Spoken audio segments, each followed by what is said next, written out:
while back that they had some beef on sale, and we picked up a few roast for a good price. So I thought, well,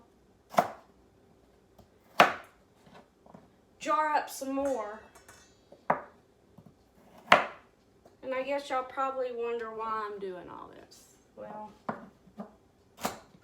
I haven't been making... Oh, my cat wants in. Hang on just a second. Notice I have not been making my fishing videos. I got really sick. And I have a disease that... It's autoimmune disease, I guess. And I have to take medication. I have to give myself a shot once a month to keep my body from destroying my colon. And people are like, well, don't eat this, take this, don't take this. It doesn't make any difference. When it happens, and there's nothing that can keep it from happening, and the only thing that helps it is I'm on biologicals, and that helps. I went through a stream of medications, not eating nothing, liquid diets, just all kind of different stuff. And the only thing, they finally found this medication that helped. That's the only thing that's been helping.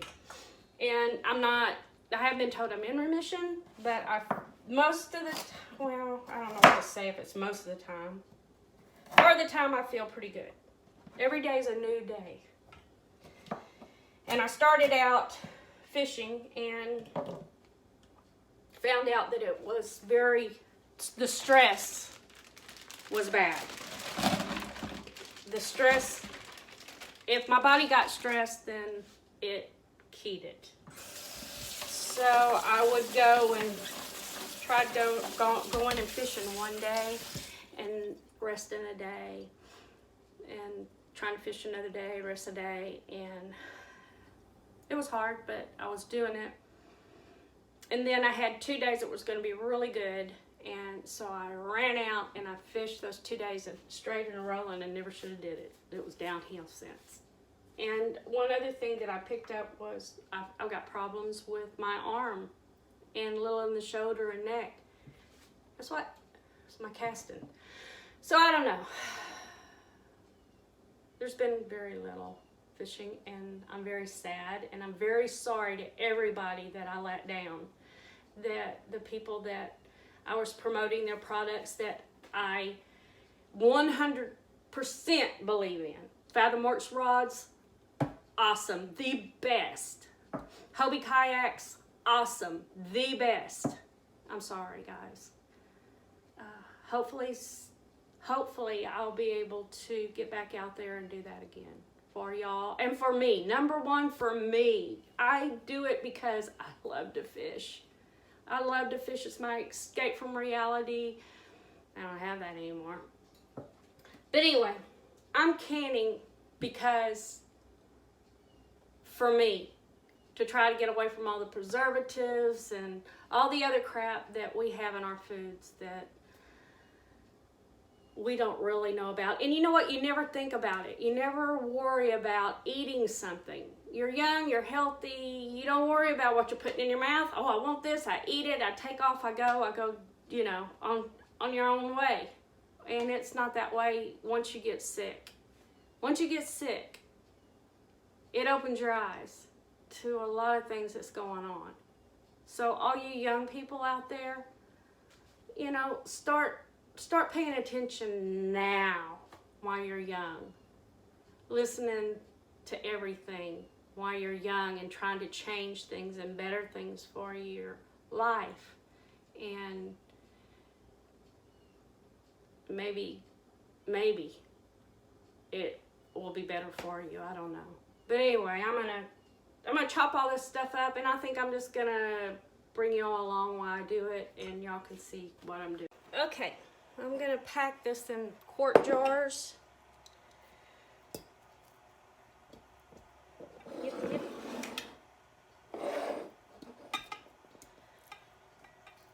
Doesn't take a rocket science to do this. So I'm going to pack the meat in first. Okay, now I think I'm going to start with my carrots. This is a 1/3 cup. I want to see where we go with it.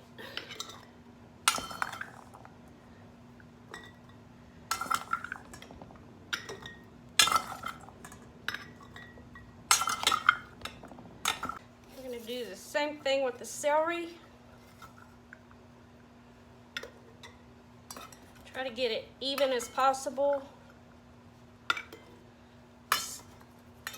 This is on the National Center Home Food Preservation, I think, site that tells you all about how to do it safely. This is pressure canned, under a pressure canner.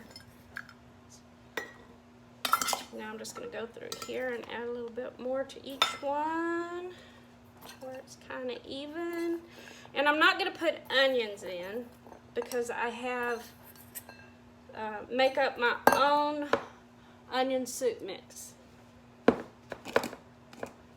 what I'm going to do is go through here now and add a good, generous, you know what, I think I'm going to shake this up a little bit first. There we go. Tablespoon. In each one.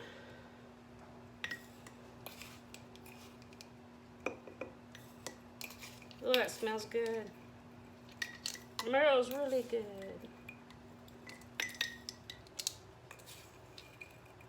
I have a video on how to make this onion soup mix on Pamela Homesteading Ulcerative Colitis Journey. Okay, now let's top this off with some potatoes.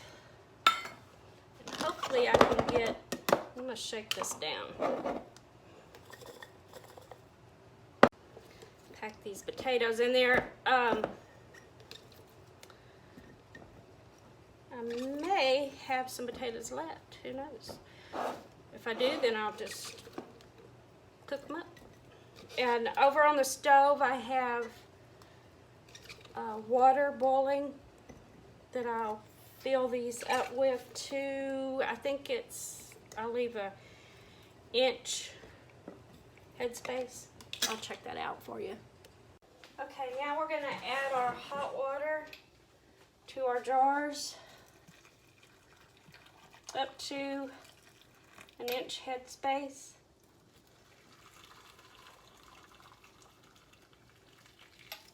Try to use this arm as much as I can because I'm losing muscle in it. We don't want that to happen.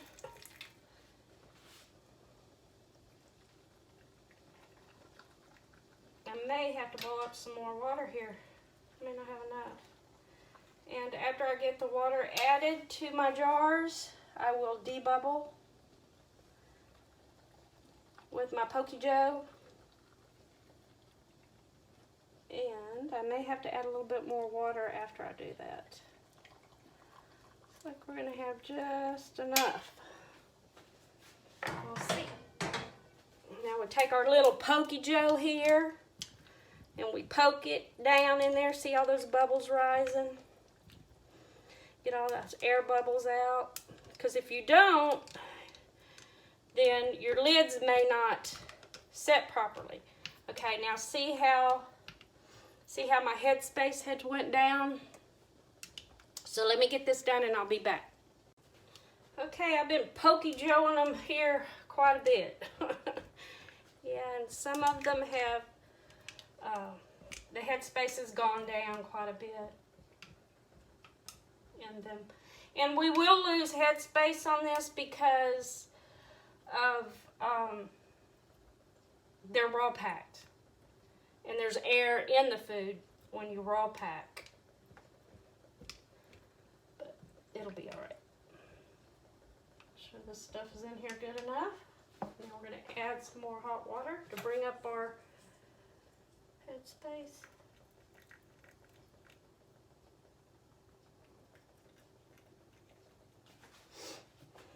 Bring up 1-inch headspace. Then we have to clean the rims of our bottle, our jars real well with vinegar.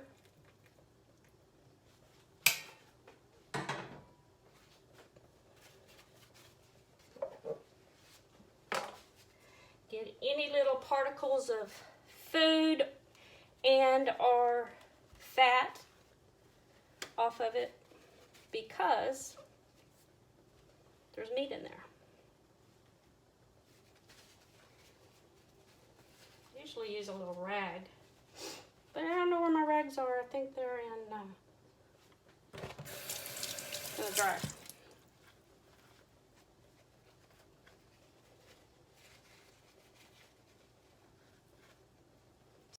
Okay, you don't have to heat your lids anymore, but I don't boil them, but I just warm them. I just feel better.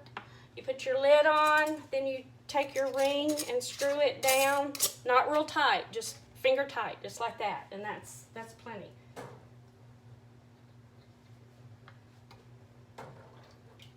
That's plenty.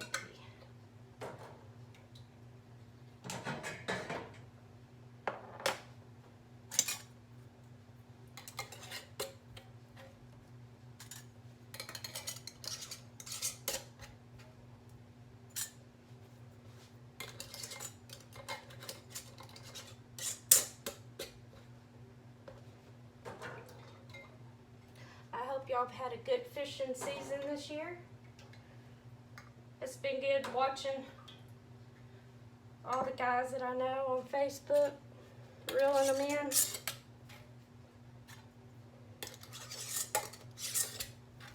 Okay, now we're going to add them to our pressure canner, which mine is a Presto pressure canner. It has a line, a fill line in there. Read in your instructions. It's about 3 quarts of water in there with a little bit of vinegar, because that helps the hard water not collect to the jars. So let's get these put in. Let's load her up.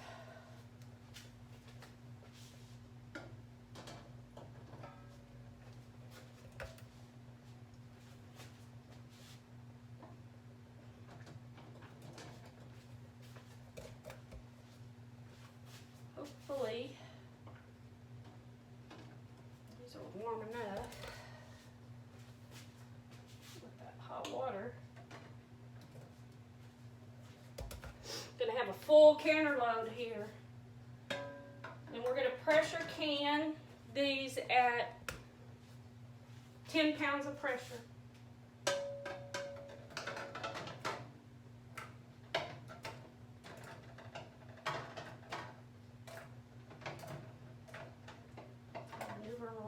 So I can get it all in.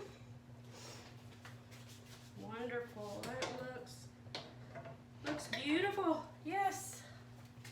Okay, next we're going to put our lid on, and you want to make sure that your vent pipe, you can see air through it, that it's clean. You line up the little arrows here on the side, push down, and turn till it locks in. Okay. Now we're going to bring the heat up till this vent lock pops up. And when this vent lock pops up, steam will be coming out of the vent pipe. We're going to let steam come out of the vent pipe for 10 minutes. After that 10 minutes, we'll add our weight. And then we will bring it up to 10 pounds of pressure. And at that time, we'll start timing. I think it's, let me look. My little cheat sheet. For quarts, it's 90 minutes at 10 pounds of pressure. So let's let it come up in the vent lock set, and then I'll show you. You see we're starting to get some spitting out of the lock, and that's normal. Coming up to pressure. or it's getting rid of the air out of the inside, and eventually this is going to pop up. It'll quit spitting and it'll pop up. See how it's starting to jump around a little? Start jumping around a lot, and then it'll pop up.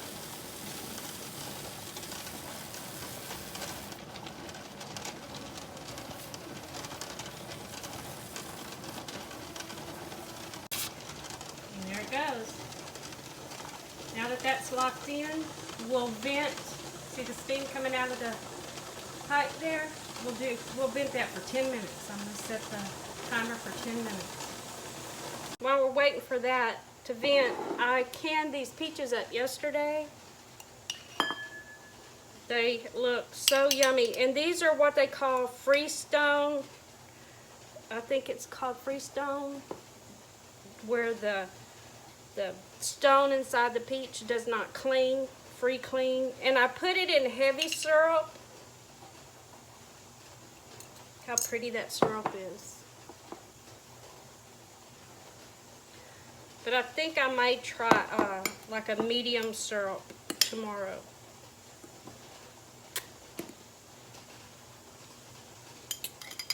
Oh my goodness.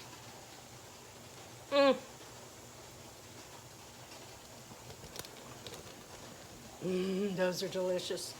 Reminds me of the ones my grandma used to do. Oh, thank you, Nanny, for teaching me. Okay, now it's been 10 minutes. We're going to add our weight. Now that we've added our weight, we're going to bring the pressure up to 10 pounds of pressure. And after it reaches 10 pounds of pressure, that's when we'll start our processing time. Okay, we've reached our 10 pounds of pressure and our weight's rocking back and forth. So we're going to adjust our heat down just a little at a time to hold that 10 pounds of pressure. Okay, we've reached our 10 pounds of pressure. Our weight's rocking back and forth. We're going to pay attention to that weight because we don't want it to rock rapidly back and forth. Just a gentle rock back and forth. We're going to watch our gauge, make sure it doesn't drop under 10 pounds. If it drops under 10 pounds, that means we have to start our time over. So we're going to set our timer now for 90 minutes. Also, write down what time it is. That way, if your electricity goes off, you don't have to start over again. So, we'll be back in 90 minutes. And my pressure's dropping a little bit, so I'm going to raise my temperature up just a little. You notice it's about 11 pounds or over. I run it there to be in a safe zone. Because if it drops below 10, I have to start my time over and I don't want to do that. So always run it just a little higher than what it says. And it seems to work out fine. Hour and 21 minutes to go. Okay. Guess what time it is? Time to turn this thing off. Okay, now what we do is we do nothing. We just turn the fire off and we do nothing until that drops down. Yep, the vent lock drops down and then we'll take the weight off. When this drops down and the pressure has dropped all the way down to 0, we'll take the weight off. For now, nothing. Okay, Fishaholics. Look what dropped. Look what dropped. So now we can remove our weight. And we can remove the lid.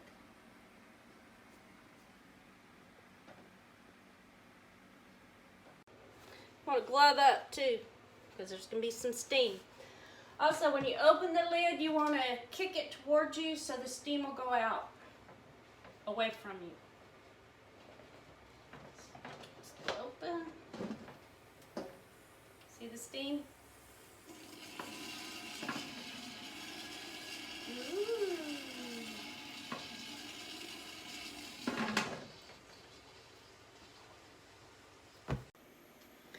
house is smelling yummy.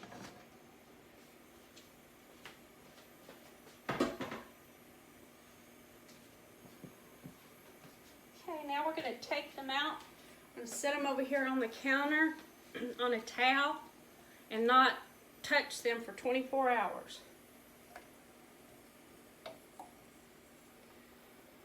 They're still a-bubbling.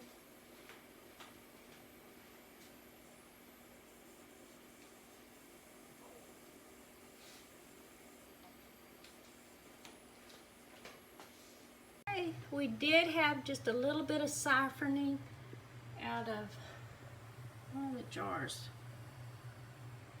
but I can't, if we did, we didn't have much.